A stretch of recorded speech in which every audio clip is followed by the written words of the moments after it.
ശിശു പിറന്നപ്പോൾ തന്നെ ആകാശത്തൊരു നക്ഷത്രം ഉദയം ചെയ്തു. രക്ഷകനെ പ്രതീക്ഷിച്ചു നിന്ന കിഴക്ക് നിന്നുള്ള കുറെ ജ്ഞാനികൾ ആ നക്ഷത്രം തിരിച്ചറിഞ്ഞ് അതിനെ പിന്തുടർന്നു തുടങ്ങി. നോക്കൂ, ആ നക്ഷത്രം നിശ്ചലമായി. ഇന്ന് രാത്രി നമുക്ക് ഇവിടെ തന്നെ തങ്ങാം. യജമാനനെ, ഇവിടെ മറ്റാരോ തങ്ങുന്നുണ്ടെന്ന് തോന്നുന്നല്ലോ.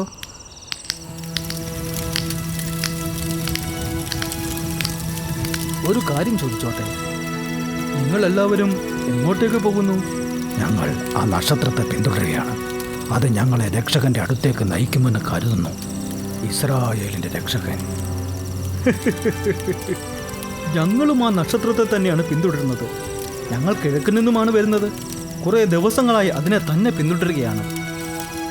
രക്ഷകൻ യൂദായിൽ പിറക്കുമെന്നാണ് ഞങ്ങളുടെ വിശുദ്ധ ഗ്രന്ഥത്തിൽ പറയുന്നത്. ഞങ്ങളുടെ തിരുവെഴുത്തിലും അത് തന്നെയാണ് പറയുന്നത്.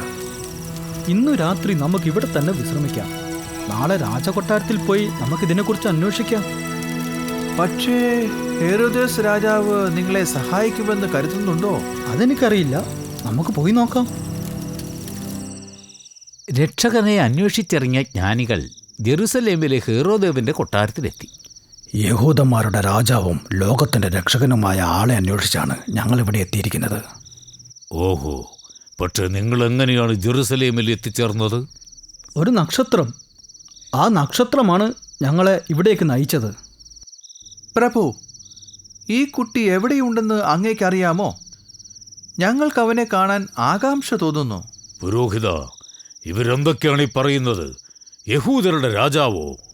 അതെ പ്രഭു, അത് ശരിയാണ്. അതെ പ്രഭു, നമ്മുടെ തിരുലിഖിതങ്ങളിൽ ഇതിനെക്കുറിച്ച് പരാമർശിച്ചിട്ടുണ്ട്. അതുപ്രകാരം ലോകത്തിന്റെ രക്ഷകനായ മിശിഹ ബെത്ലഹേമിൽ ജനിക്കുമെന്നാണ്. എന്ത്? അത് ജ്ഞാനികളെ, നിങ്ങൾ ബെത്ലഹേമിലേക്ക് പോകൂ. കുട്ടിയെ നിങ്ങൾ അവിടെ കണ്ടേക്കാം. നന്ദി പ്രഭു, ഞങ്ങൾ അവിടേക്ക് പോവുകയാണ്. ഒരു കാര്യം കൂടി. എന്താണ് പ്രഭു? കുട്ടിയെ കണ്ടെത്തിയാൽ നിങ്ങൾ എന്നെ അറിയിക്കണം. എനിക്കും നവജാതനായ രാജാവിനെ കാണണമെന്നുണ്ട്. ശരി പ്രഭു. നമ്മുടെ ചാരൻ എവിടെ? ഇവിടെ ഉണ്ട് പ്രഭു. ഞാൻ പറയുന്നത് ശ്രദ്ധിച്ചു കേൾക്കൂ. നീ ഈ ജ്ഞാനികളെ പിന്തുടർന്ന് അത്തരത്തിലൊരു കുട്ടി ബേത്ലഹേമിൽ ജനിച്ചിട്ടുണ്ടോ എന്ന് കണ്ടുപിടിക്കണം. അവനെ കണ്ടാൽ ഉടൻ തന്നെ എന്നെ വിവരമറിയിക്കണം. ശരി പ്രഭു. എന്റെ രാജ്യത്ത് മറ്റൊരു രാജാവോ? എനിക്കത് അനുവദിക്കാനാവില്ല. ജ്ഞാനികൾ ആ നക്ഷത്രത്തെ പിന്തുടർന്നു. യേശു ജനിച്ച സ്ഥലത്തേക്ക് അത് അവരെ നയിച്ചു. രാജാക്കന്മാരുടെ രാജാവേ, ഈ സ്വർണം സ്വീകരിക്കൂ.